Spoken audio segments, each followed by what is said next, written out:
পৃথিবীতে এমন একটি জায়গা আছে যেখানে একই সাথে বরফ জমে থাকে, আবার মাটির নিচ থেকে আগুনের লাভা বের হয়। এমন একটি দেশ যেখানে সারা রাত সূর্য দেখা যায়, আবার কখনো কখনো দিনের পর দিন সূর্যের দেখাও মেলে না।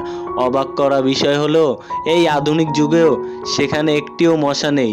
জি, আমি কথা বলছি আটলান্টিক মহাসাগরের কোল জুড়ে থাকা অবস্থিত এক রূপকথার দেশ আইসল্যান্ড নিয়ে। আজকের ছোট্ট একটা ভিডিওতে আমরা আপনাদেরকে জানাবো কেন আইসল্যান্ডকে বলা হয় পৃথিবীর সবচেয়ে অদ্ভুত আর সুন্দর দেশ। ভিডিওটি স্কিপ না করে, না টেনে শেষ পর্যন্ত দেখুন, কারণ শেষে থাকছে আইসল্যান্ডের এমন কিছু রহস্য যা আপনি আগে কখনো দেখেননি, কখনো শোনেননি, কোনো ইউটিউবার আপনাকে বলেনি। কিন্তু তার আগে আপনাদেরকে ছোট্ট করে একটা কথা বলি, যারা যারা আমাদের এই ফেস্ট অফ বিশ্ব চ্যানেলটিতে নতুন রয়েছেন তারা অবশ্যই চ্যানেলটিকে একটা সাবস্ক্রাইব করে চ্যানেলটির পাশে থাকবেন, কারণ এরপরে আমরা ভিডিওটি ছাড়ার সাথে সাথে সবার আগে যেন আপনাদের কাছে পৌঁছে যায়। আর যারা যারা সাবস্ক্রাইব করে পাশে থাকা বেল আইকন প্রেস করেছেন তাদেরকে জানাই অসংখ্য ধন্যবাদ। আপনাদের ভালোবাসায় আমাদের হালুম হুলুম সানবি চ্যানেলটা অনেক বড় হয়ে গেছে। আমি চাই আপনারা এরকমভাবে আমাকে ভালোবাসুন, তাহলে আমি ভিডিও বানাতে আরও উৎসাহিত বোধ করি। আইসল্যান্ডকে বলা হয় ল্যান্ড অফ ফায়ার অ্যান্ড আইস। এখানে যেমন আছে বিশাল সব গ্লেসিয়ার বা হিমবাহ, তেমনি অসংখ্য সগ্নেয় আগ্নেয়গিরি এখানকার মাটির নিচ থেকে এতটাই তাপ দেয় যে অনেক জায়গায় পানি প্রাকৃতিকভাবে ফুটেই ওঠে। একে বলা হয় গিজার। কিছু দূর পর পরই দেখা যায় মাটি ফুঁড়ে গরম বাষ্প আর পানি আকাশের দিকে ছুটছে। এ দেখে আপনারা এখানকার অনেক মানুষই এই ভূপতিত শক্তি ব্যবহার করে তাদের ঘর বাড়ি গরম করে রাখে এবং বিদ্যুৎ তৈরি করে। আপনি কি জানেন আইসল্যান্ড পৃথিবীর একমাত্র দেশ যেখানে কোনো মশাই নেই? আবহাওয়া আর পরিবেশগত কারণে এখানে মশা বা সাপ টিকে থাকতে পারে না। শুধু তাই নয়, আইসল্যান্ড বিশ্বের সবচেয়ে নিরাপদ একটি দেশ।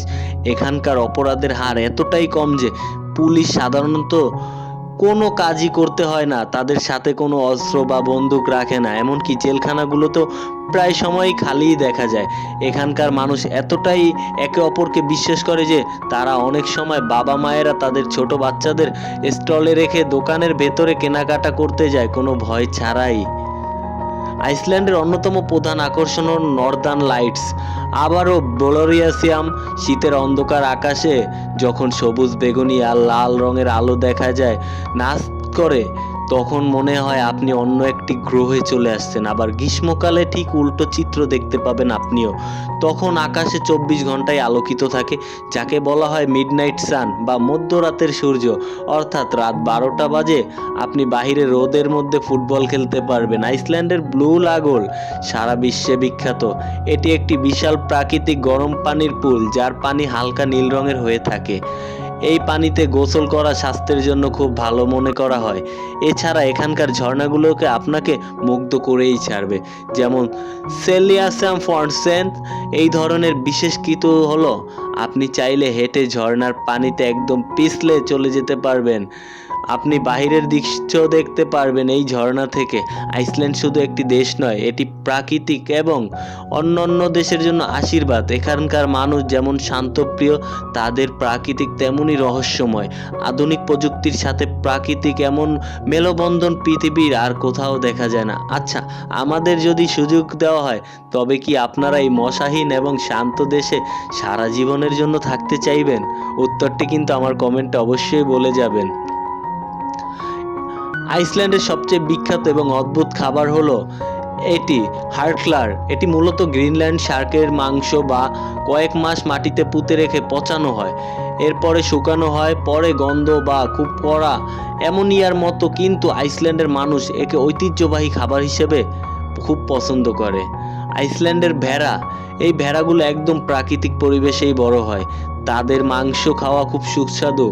হ্যাগিং ক্যাট বা ধোয়া দিয়ে শুকানো ভেড়ার মাংস তাদের খুবই পছন্দের। এছাড়া তারা ভেড়ার মাথার মগজ এবং অন্য অন্য অংশ দিয়ে বিশেষ একটা খাবার তৈরি করে। স্কায়ার, এটি দেখতে অনেকটা দইয়ের মতো হলেও কারিগরিভাবে এটি এক ধরনের নরম পনির। এটি আইসল্যান্ডের অন্যতম জনপ্রিয় একটি স্বাস্থ্যসম্মত খাবার যা তারা হাজার বছর ধরে খেয়ে আসছে। এটি উচ্চতম প্রোটিন সমৃদ্ধ খাবার হিসেবে আইসল্যান্ডের মানুষ মানে। আইসল্যান্ডের চারিদিকে সমুদ্র, তাই কর্ড বা হ্যাগড সামান্য মাছ তাদের প্রতিনিয়ত মেনুতে থাকবেই। তারা মাছ শুকিয়ে হার্ডফিক্সটোর নামক এক ধরনের স্ন্যাক্স তৈরি করে যা তারা মাখন দিয়ে চিপসের সাথে খায়। রাই ব্রেড, এটি রুটি বানানোর পদ্ধতিতে বেশ মজার। তারা রুটি ডো বা খামির একটি পাত্রে ভরে আগ্নেয়গিরির গরম মাটির নিচে পুঁতে রাখে। মাটির প্রাকৃতিক তাপে 24 ঘন্টার মধ্যে রুটি তৈরি হয়ে যায়। একে বলা হয় রোক ব্রাউট। এখানকার মানুষ খুবই শিক্ষিত। আইসল্যান্ডের মানুষেরা প্রচুর পড়াশোনা করে বলা হয়। সেখানে প্রতি 10 জনের মধ্যে একজনের জীবনে অন্যতমকে একটা করে বই লেখে। তারা ঝগড়া বিবাদ একদম পছন্দ করে না। তারা অনেকে বেশি আধুনিক কিন্তু একই সাথে তাদের পুরনো ভাইকিং স্কাইটিং লোককথা যেমন পরি এলফ বিশ্বাস করে লালন করে। এরা মনে করে এগুলো আসলেও আছে। এখানকার মানুষ খুব পরিশ্রমী। কম সৈন্য সংখ্যা হওয়া ক্ষেত্রেও একজন মানুষ অনেক সময় 2-3 দিন ভিন্ন পেশার কাজ করে। সত্যি বলতে আইসল্যান্ড শুধু বরফ আর আগুনের দেশ নয়, এটি আমাদের শেখায় কিভাবে প্রতিকূল প্রকৃতির মাঝেও মানুষ শান্তিতে এবং প্রকৃতির সাথে মিলেমিশে থাকতে পারে। যেখানে পৃথিবীর অন্যান্য দেশ দূষণ আর অপরাধের সাথে লড়াই করছে, সেখানে আইসল্যান্ড এখনো একটুকু সক্রিয় হয়ে টিকে আছে। এটাকে মনে হয় পৃথিবীর মধ্যে বেঁচে থাকা ছোট্ট একটা স্বর্গ। আইসল্যান্ডের কোনো বিষয় আপনার কাছে সবচেয়ে বেশি ভালো লাগছে? সেই পচা হাঙরের মাংস নাকি মশাহীন পরিবেশ? অবশ্যই কমেন্টে আপনার মতামত জানাবেন। ভিডিওটি ভালো লাগলে একটা লাইক দিয়ে বন্ধুদের সাথে শেয়ার করুন। আর এমনই রহস্যময় এবং অজানা দেশ সম্পর্কে জানতে চাইলে আমাদের চ্যানেলটিকে সাবস্ক্রাইব করে পাশে থাকা বেল আইকনটি প্রেস করে দিন। আজকের মতো এখানেই বিদায় নিচ্ছি। আমি সানবি। দেখা হবে পৃথিবীর অন্য কোনো প্রান্তের অন্য কোনো ভিডিওর অন্য কোনো গল্প নিয়ে আপনাদের সামনে হাজির হব আমি সানবি, ফেস্ট অফ বিশ্ব চ্যানেল থেকে। সবাই ভালো থাকুন, সুস্থ থাকুন। আল্লাহ হাফেজ।